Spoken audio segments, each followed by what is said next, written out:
you can see that this is an opening range indicator from Lizard Trader. So it's the AMA opening range indicator. And the question is to set the stop loss to the lesser of either the opening range midpoint, right? So you can see the dashed line there is the midpoint of the opening range, or 20 points, whichever is less, right? Whichever provides a tighter stop loss, right? So this morning, apparently, we had quite a bit of volatility, at least for a one, I think, or what was the indicator? Oh, this is only a half an hour opening range. Okay. But in any case, a half an hour opening range here created quite a wide opening range. And so we can see it's just over 76 points from the lower range to the midpoint there, So the goal would be to set the stop loss to a 20-point stop loss. It's 20 points is significantly less, quite a bit less than 76 points. All right, so that's the first question for today.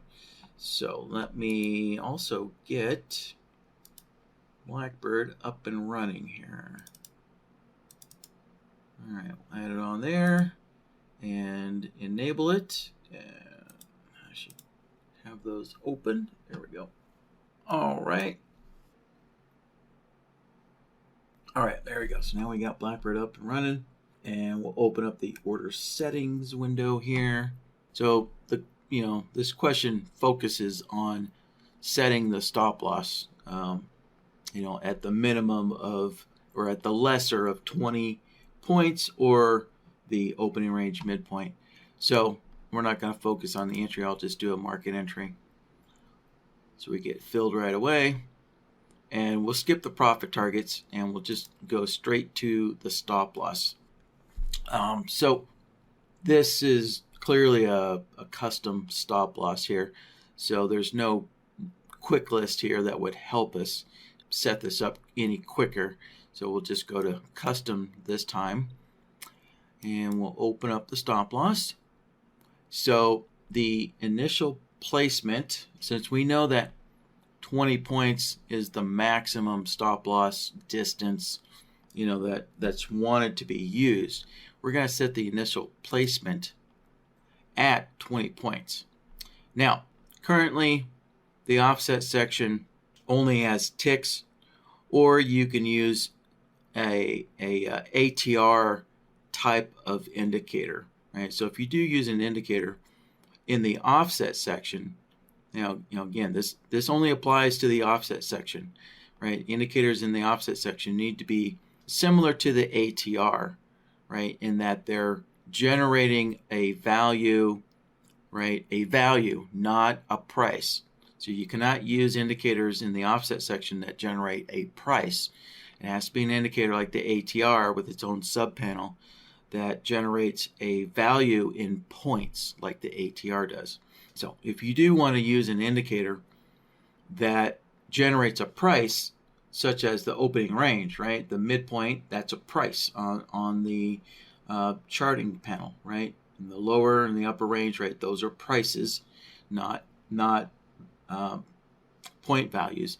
So if you wanted to use an indicator for a stop loss, then you would switch the mode to indicator value, right? And then you would set up your indicator here that's providing an output in price, right? The instrument price. So,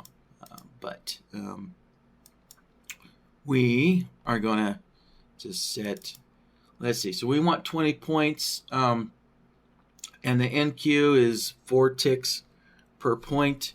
So we want 80 ticks there, right?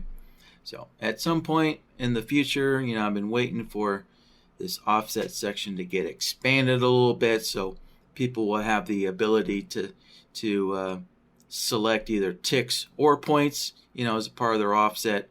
And I think there were another subtle addition to this offset section that we have planned. I can't think of what it is off the top of my head. So for now, everything needs to be entered in as far as ticks go.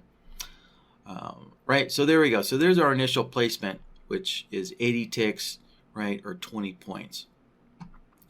And then if the opening range midpoint, if that is closer to the market, then we're going to use the trailing actions to move that stop loss closer. So let's set the mode to custom. And if you look at the evaluate, right, the action is moving the stop loss closest to price, right? So trailing actions always default to pulling your stop loss closer to the price, right? So that's basically how this trailing rule is going to work, is that if the opening range midpoint is closer than 20 points, then this trailing rule will kick in automatically. If the midpoint, so for example, we know that this is 76 points, right? So 20 points is going to be somewhere around here where my cursor's at, right? So if our stop loss is resting somewhere around here, 20 points away from the entry, and the midpoint is much further away, right? BlackBird is not going to move your stop losses further away, because that's not the standard behavior for stop losses, right? Stop losses, the standard behavior is to keep pulling them closer and closer to where the market is, tightening, right? The standard behavior for stop loss is to tighten, not to widen. So, right, so that's how this is going to work. So, all right, so let's add a trailing roll here, and we'll give this a name here. There we go. This is called the opening range mid, and we don't need a trigger for this. We can just jump straight to the action, and the action is to move our stop loss to the opening range midpoint indicator price. So we need to change the mode from price to an indicator value, right? Because we want the opening range's midpoint indicator value there. So let's open up the list of indicators. And again, we're using the Lizard Trader opening range one here. There we go. There's the opening range. And of course, it's very critical that all the settings for your opening range indicator, match what you have on the chart here. And I believe I was able to use all the default settings here. But let me just verify. Opening range end, yeah, 9 o'clock. Opening range start 8:30, and it was exchange time. So yeah, all right.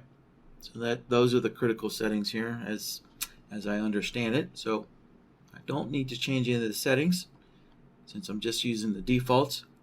And then as far as the indicator, plot that we want, or the indicator value, right? We want the opening range midpoint. So we're going to select that.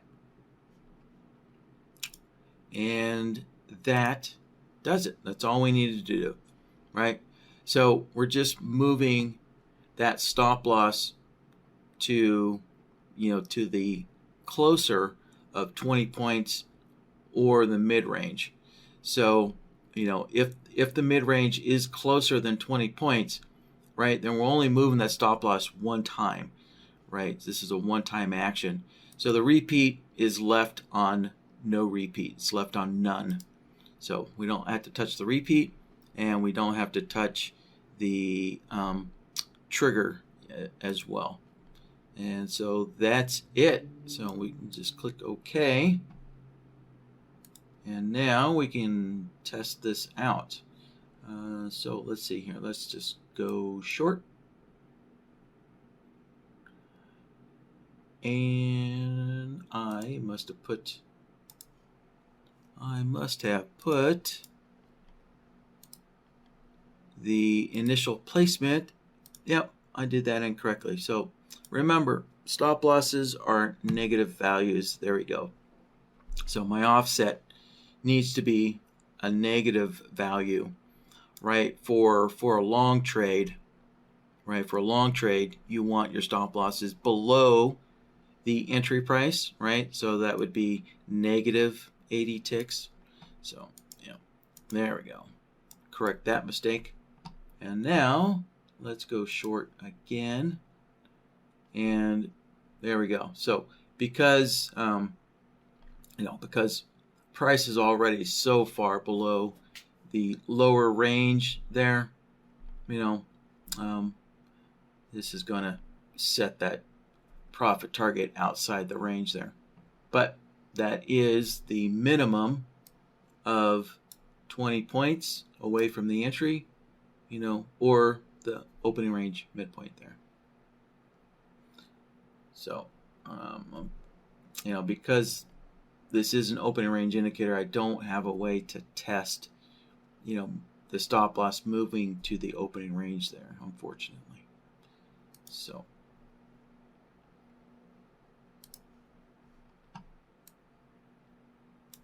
all right, so let's just open up that stop loss again. All right, so to recap here, right, the initial placement, you're going to set that, right, to the hard maximum distance away, which is 20 points in this case. And then your trailing action is going to be moving your stop loss to that indicator line, as the secondary option there. So, all right, so that does it. Like I said, this is pretty simple, straightforward question to accomplish here in BlackBird.